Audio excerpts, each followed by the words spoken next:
April 12, 1945, Baguio, Philippines. 24 Japanese women knelt in the soaked earth of a ruined compound, heads bowed, whispering final prayers. They weren't asking for mercy, they were asking for an ending.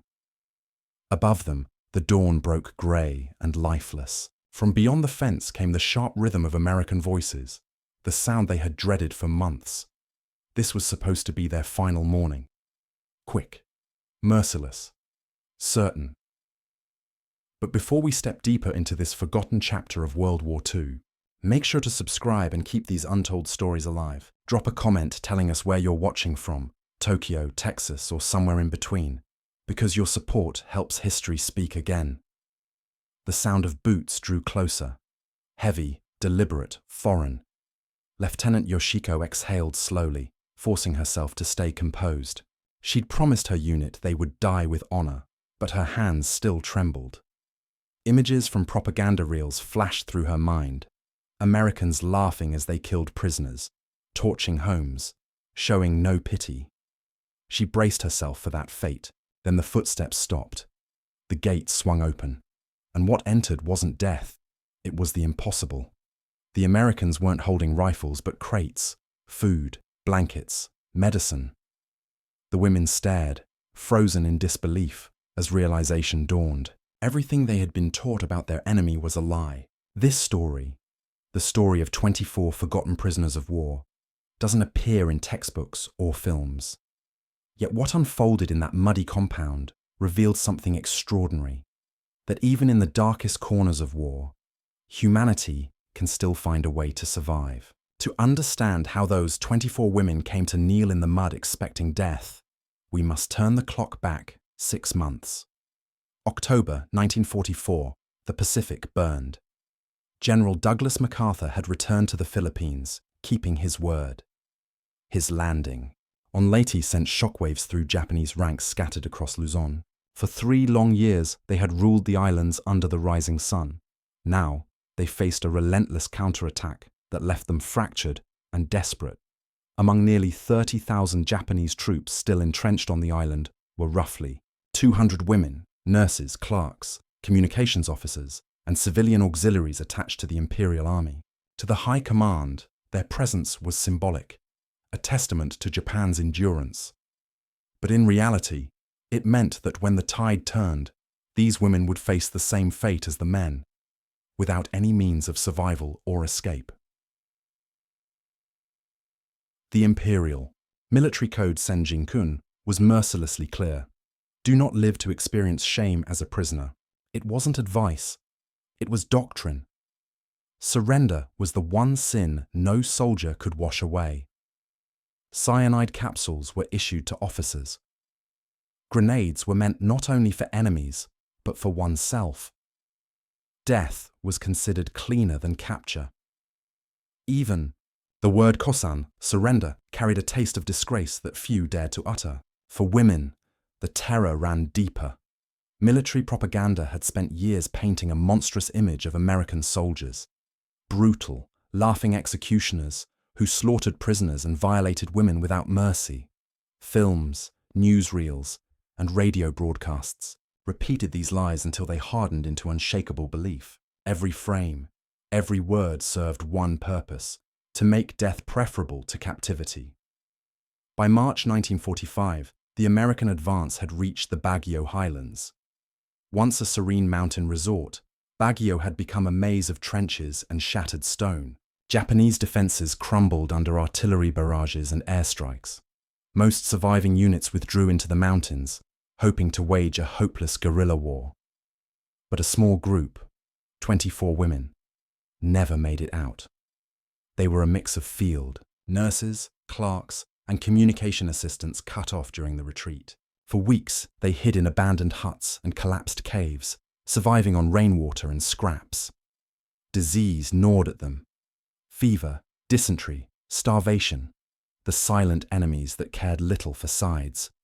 One of them, Sergeant Michiko Tanaka, a 31-year-old nurse from Osaka, kept a diary on torn pages of a field ledger. Later, fragments would be found inside her medical satchel. One entry read, We have no medicine. Fumiko burns with fever. At night, I hear the Americans moving. I wonder if they can hear us breathing. Tomorrow, they will find us. Tomorrow, it ends. The end came not with gunfire, but with surrender by exhaustion. On April 1st, 1945, an American patrol discovered them in the ruins of a warehouse outside Baguio. The patrol was led by Sergeant Miller of the 33rd Infantry Division, accompanied by a Nisei interpreter, Private Robert Chen, a Chinese-American soldier fluent in Japanese. In a 1982 interview, Chen recalled what he saw that morning. They were crouched in a corner, dirty, barefoot, trembling. They didn't scream. They didn't beg. They just closed their eyes like people who already knew their fate. He had thought they were praying for mercy. Later, he realized they were praying to die. The women were transported to a makeshift detention area outside the city, a patch of muddy ground surrounded by wire and guarded by a few tents. There were no permanent barracks, no real facilities. The Americans had advanced too quickly to establish proper POW camps. For the guards, young soldiers barely out of high school, it was a strange duty. They'd trained to fight, not to care for female prisoners. Their orders were simple: prevent escape, ensure security, and follow the Geneva Convention. But there was no manual for handling women who refused food because they believed every bite was poisoned. For the first week, hardly any of them ate. They sat in silence, staring at the ground, expecting the cruelty they had been promised. Fumiko Sato, a 26-year-old nurse, would later tell an interpreter, "We thought they were fattening us before the torture began. We were the mice.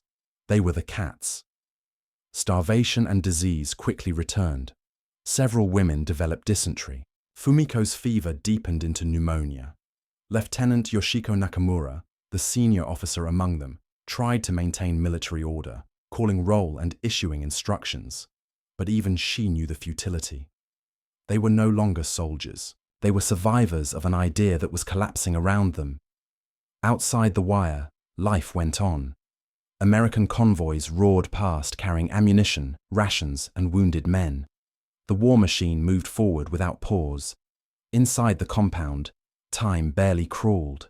The women lived in a fog of fear and disbelief, waiting for an execution that never came.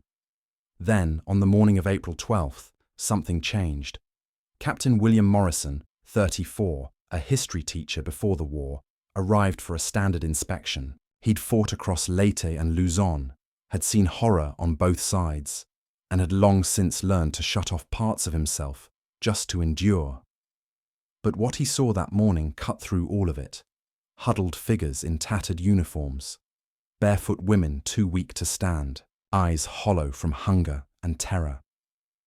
They weren't enemy soldiers anymore. They were human wreckage, the collateral damage of a war built on lies. Private Chen explained the situation.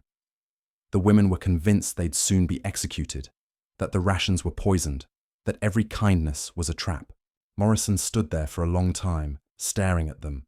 Then he said quietly, "Get me breakfast." The supply sergeant blinked. "Sir?" "Everything we've got," Morrison said. "Real food." Within an hour, the sound of truck engines filled the air. Crates arrived, supplies from the division depot. The scent drifted across the compound before the soldiers even opened them. Coffee, bread, tinned meat, peaches in syrup, chocolate. Corporal James Rodriguez, one of the guards, would later write to his sister. They just stared at it, like they couldn't believe food could be real. Then one of them, the oldest, started crying, and then they all did. Sergeant Michiko Tanaka stepped forward first. She picked up a can of corned beef and held it like a grenade. "Poison?" she asked through Chen. Morrison took the can, opened it with his knife, and ate a mouthful. Then he handed it back. "Tell her it's real," he said. "Tell her they're not going to die today." Something inside the women broke, not in despair this time, but release. They began to eat carefully, almost reverently. Some fed the sick. Others wept silently as they chewed. Private Yuki Harada, the youngest at 19, held a chocolate bar in both hands, as if it was sacred. Later she said, "I thought I was dreaming, that I had already died, and this was heaven." But it wasn't heaven. It was simply kindness, something they had forgotten existed. By early April 1945, the war in the Philippines was a ghost of what it once had been. American troops were sweeping through the mountains with methodical precision, and the Japanese resistance had splintered into scattered, starving remnants. The women in the detention compound existed in a strange limbo. Not dead, not alive, just waiting for something to happen. That morning, Captain William Morrison arrived for a scheduled inspection.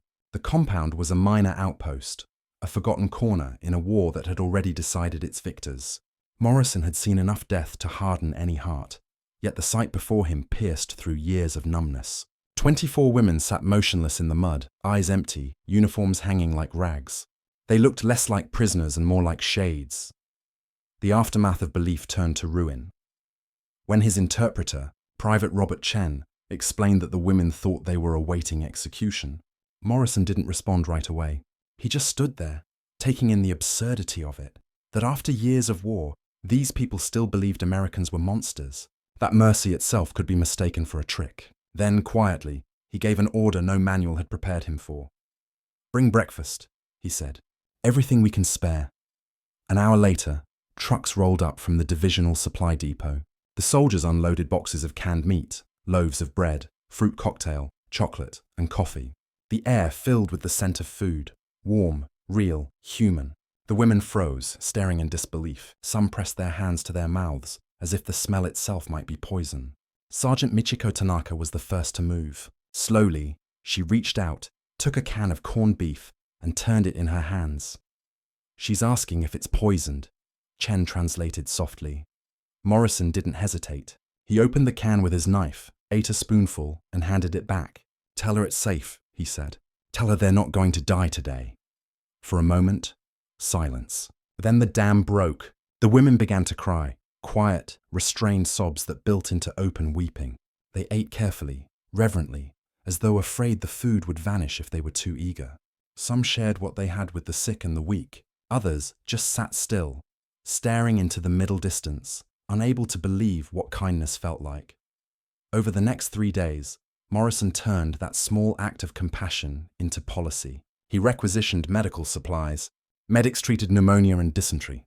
Clean water was brought in. Fresh canvas was laid down over the mud. A small field clinic was improvised, and the compound began to resemble something humane. But while their bodies began to recover, their minds struggled to follow. Lieutenant Yoshiko Nakamura, the senior among them, found herself trapped between two worlds. Everything she had ever been taught about honor and obedience clashed with what she now saw each morning. American soldiers offering medicine, food, and cigarettes instead of bullets. What did it mean to uphold the Emperor's code when mercy came from the enemy? At night, Yoshiko still repeated the old prayers, but her voice trembled now, not from fear, but from doubt. The Americans, too, wrestled with contradictions. These were the same people who had cheered the attack on Pearl Harbor, who had fought to the death in foxholes, who had killed their friends in Bataan and Leyte. And yet, here they were, tending to their wounds, teaching them card games, showing them photos of wives and children. Corporal James Rodriguez, a 22-year-old from California, wrote in his journal, "I keep thinking, we fight monsters, but today they looked like people. Maybe that's the hardest part." Even the simplest exchanges began to chip away at years of hatred. One afternoon, a soldier gave Nurse Fumiko Sato a chocolate bar. She turned it over in her hands, whispering, "Too beautiful." She didn't eat it right away. She kept it for 2 days, showing it to the others like a sacred object. By the end of April, an uneasy rhythm had formed. The Americans no longer saw captives. The women no longer saw demons. They saw hunger, exhaustion, laughter, the raw materials of being human. Small gestures bridged the silence. The Japanese women began teaching the guards simple words, ohayu, arigato, mizu. The soldiers responded with clumsy English lessons in return. One taught them the phrase, "good morning." Another shared a deck of cards and showed them how to play poker. The transformation was subtle but unstoppable. Hatred, it turned out, didn't dissolve with arguments. It eroded through proximity.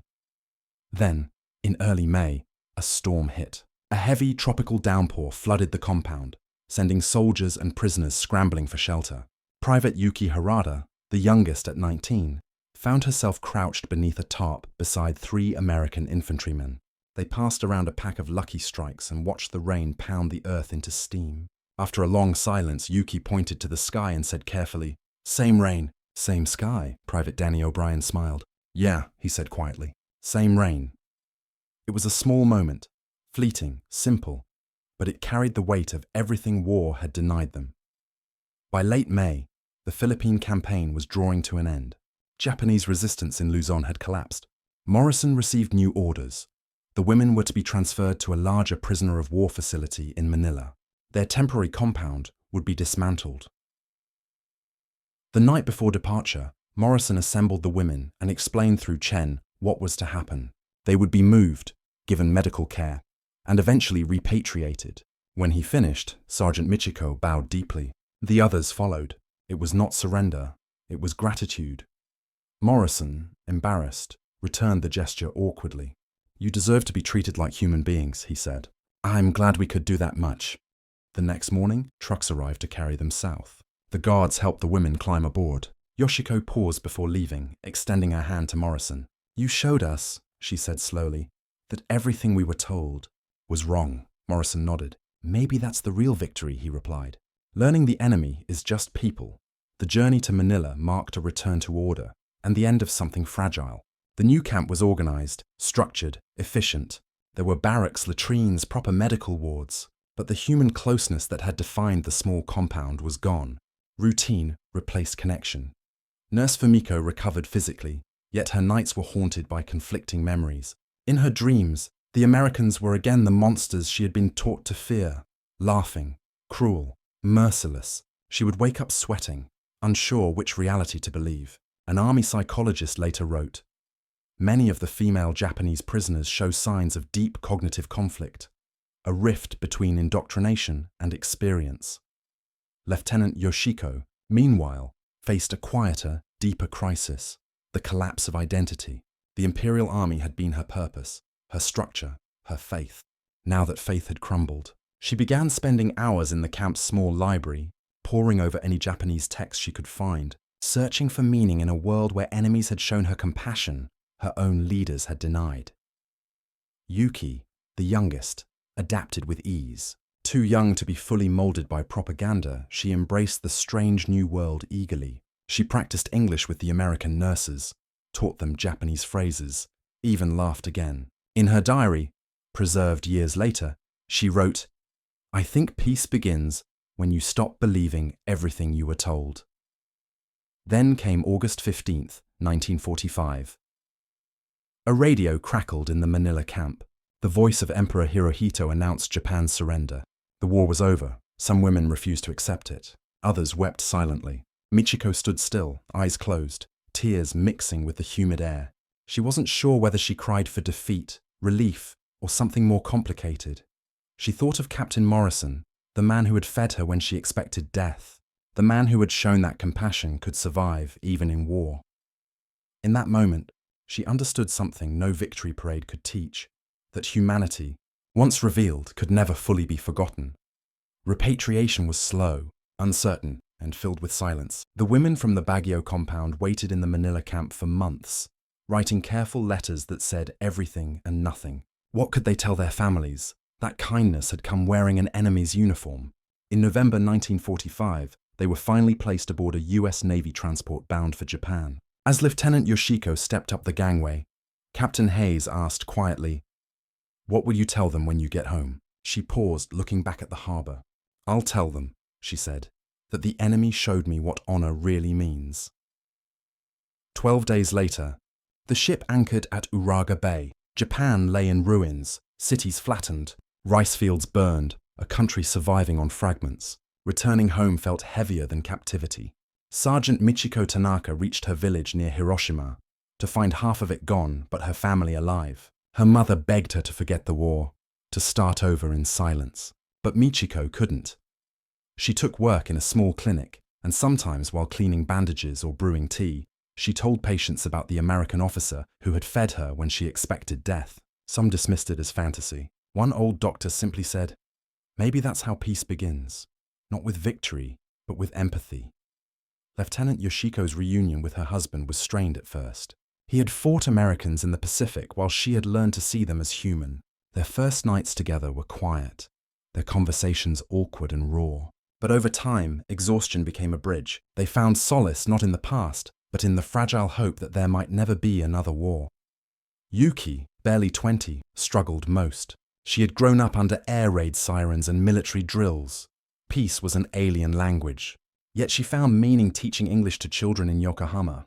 When her students asked where she had learned it, she would smile faintly and say, "From the enemy. They taught me words, and they taught me that enemies don't have to stay enemies." In 1947, 15 of the 24 surviving women gathered again in Tokyo. They met in a quiet restaurant, their uniforms replaced by simple civilian clothes. Over rice and miso soup, they raised their cups in a humble toast. Yoshiko said softly, "To survival," Fumiko added. "To the men who showed us survival can still have honor," Yuki whispered. "To second chances." Michiko finished. "To remembering, so we never forget what humanity looks like, even in war." The reunions grew smaller with the years. Time, illness, and memory took their toll. In 1982, historian Thomas Nakamura visited Michiko, then 73, in her tiny home outside Hiroshima. She showed him a weathered diary, the same one she'd kept in that mountain compound. On one page, she had written, "The Americans gave us food. How do you make sense of enemies who feed you?" She looked up from the yellowed paper and said, "The worst lies are the ones that make us forget others are human." Captain William Morrison never sought attention for what he'd done. When asked years later, he said only, "We just gave them breakfast. No medals, no headlines, just a choice, compassion instead of cruelty." Today, a small stone monument in Tokyo bears a simple inscription, "To those who remembered mercy when the world forgot."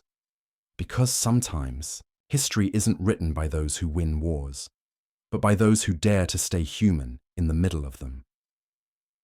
If stories like this remind you of the power of empathy, share this video and let more people hear it. Subscribe to keep these forgotten truths alive, because the world changes every time we choose compassion over hate.